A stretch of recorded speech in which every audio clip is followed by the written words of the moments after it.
Me da muchísimo gusto que esta noche esté el doctor Rafael Navarro González, investigador del Instituto de Ciencias Nucleares de la Universidad Nacional Autónoma de México. Doctor, muchísimas gracias por estar por acá. Buenas noches. Qué placer, ¿eh? Qué gusto.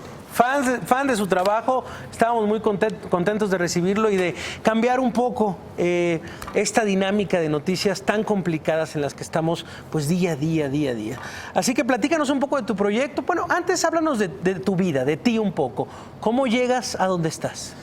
Bueno, desde niño a mí me interesaban cosas del espacio, entender el origen de la vida. Sin duda, por ejemplo, la llegada del hombre a la luna me trajo cuestionamientos de si habría vida fuera de la Tierra, si podríamos viajar o comunicarnos con seres extraterrestres. Y bueno, trataba de entender el origen de la vida y quería ser científico. Entonces, desde siempre. Desde joven me orienté hacia una carrera científica. No sabía en aquel momento, en secundaria preparatoria, si lo que tenía que estudiar era física, química o biología, y ya más adelante definí mis estudios en biología, los hice en la UNAM, pero ya que estaba estudiando biología, me daba cuenta que para entender el origen de la vida, necesitaba, además de biología, estudiar química, y me fui a estudiar un doctorado en química en los Estados Unidos. ¿Dónde estudiaste? En la Universidad de Maryland, cerca de Washington. Cerca de Washington. Sí. ¿Y cómo llegas? ¿Cómo llegas, por supuesto, a armar un equipo, a formar parte de un equipo, a entablar relaciones, por ejemplo, con la NASA?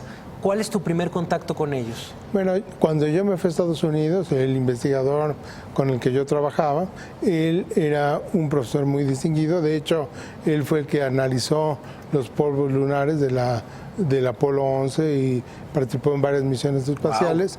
Wow. Y él era investigador de la NASA. Entonces, los proyectos que yo realizaba como estudiante de doctorado estaban apoyados por la NASA, y la NASA continuamente, para evaluar el avance del proyecto, revisaba lo que yo hacía y me conocía. Al término de mi doctorado, yo regresé a México, me establecí aquí en lo que ahora es el Instituto de Ciencias Nucleares, anteriormente el Centro de Estudios Nucleares, y empecé una carrera como investigador. Pero 2 años después me habla este profesor con el que yo hice el doctorado, que quería que me regresara a hacer un postdoctorado con él. Me fui, estuve 1 año y en aquel momento gané un proyecto de la NASA para hacer investigación. Sin embargo, en aquel momento se abrió... ¿De qué año estamos hablando? Estamos hablando cuando ya regresaba de este proyecto en el 93, que era cuando México abría el programa a través de CONACYT para repatriar científicos.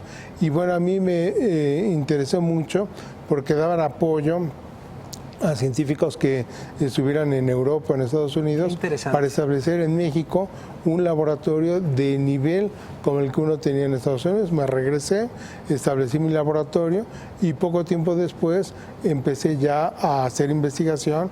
La gente ya me conocía en el extranjero, pero ya conocía de mi trabajo y me invitaron a colaborar, a seguir colaborando con gente de la NASA y de Europa también. Platícanos un poco de esto, de la misión ExoMars. Bueno, ¿cuándo te hablan y te dicen, oye, va a haber esta misión, le entras o no?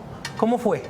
Bueno, yo participo en la misión Curiosity y hay varios investigadores de esta misión donde trabajamos, que hemos venido colaborando a lo largo de varios años, y uno de ellos había propuesto a la Agencia Espacial Europea el enviar un instrumento que se llama Habit sobre una plataforma de la misión ExoMars. Entonces, él gana el concurso, lo anuncia en el año pasado, empieza a conformar su equipo de trabajo y recibo una noticia hace un mes más o menos, que sí, a mí me interesaba participar en su equipo de trabajo, y obviamente dije con mucho gusto que sí. Qué entusiasmo, de verdad, el que nos lo platiques. Emociona, por supuesto, ver a un investigador, a un doctor tan exitoso. ¿Y qué vas a hacer? ¿Por qué te hablaron? ¿Qué te dijeron? A ver, Doctor Rafael Navarro, ayúdanos con esto específicamente. Bueno, la experiencia que he adquirido a lo largo de los años, y lo he estado demostrando con Curiosity, es entender, por ejemplo, cómo podría haber unas sales de nitrógeno y de cloro, que son los nitratos y percloratos. He hecho modelos de cómo se pueden producir en el suelo marciano, y esas son las sales que exactamente quiere usar el instrumento HABIT para capturar el agua. Las sales de perclorato son sales que tienen la habilidad de capturar la humedad de la atmósfera.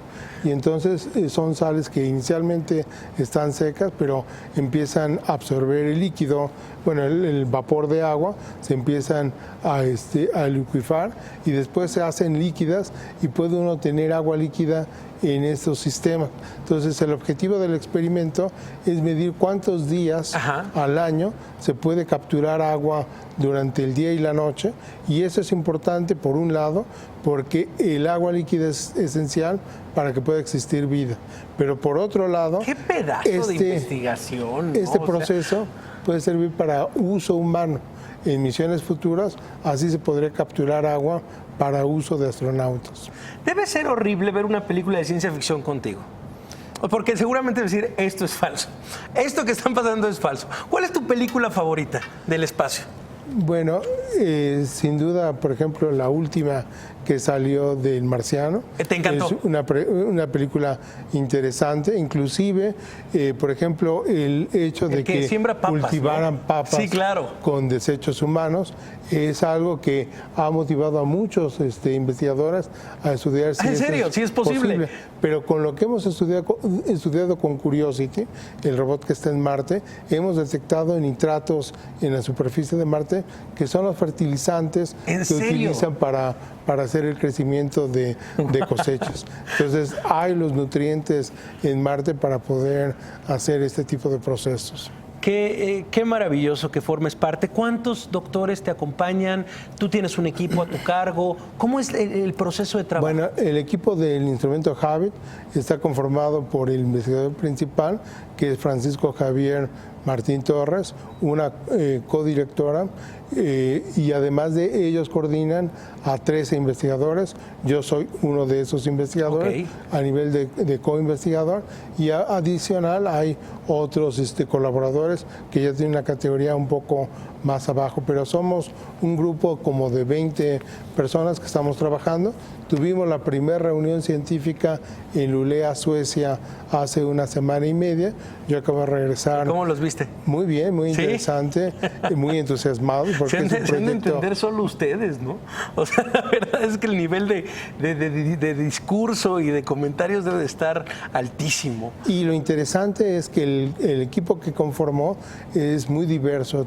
Hay físicos, químicos, biólogos, astrobiólogos, de todo. Entonces sí hay que tener un lenguaje para que todos nos podamos entender. ¿Te entusiasma? ¿Estás feliz? Sí, estoy muy contento porque participar en una misión espacial es difícil, inclusive como investigador del primer mundo. Pero participar en 2 misiones espaciales es aún más difícil, es un logro personal de mi familia, de la UNAM y de México. Eres un orgullo para todos, de verdad. Me entusiasmaba mucho platicar contigo y nos entusiasmaba mucho a todo el equipo que estuvieras por acá. Lo agradezco infinitamente al doctor Rafael Navarro González y espero que hagamos un seguimiento real de las cosas. Cuando estés en Suecia, cuando estés por allá, igual nos conectamos, nos platicas cómo van las cosas, porque vaya que es de orgullo y vaya que es sumamente, pues sí, motivas no 10, no 100, a miles de jóvenes que buscan un sueño. Gracias, doctor Rafael Navarro. No, gracias por estar a ti por por acá. esta oportunidad. De verdad, muchísimas gracias.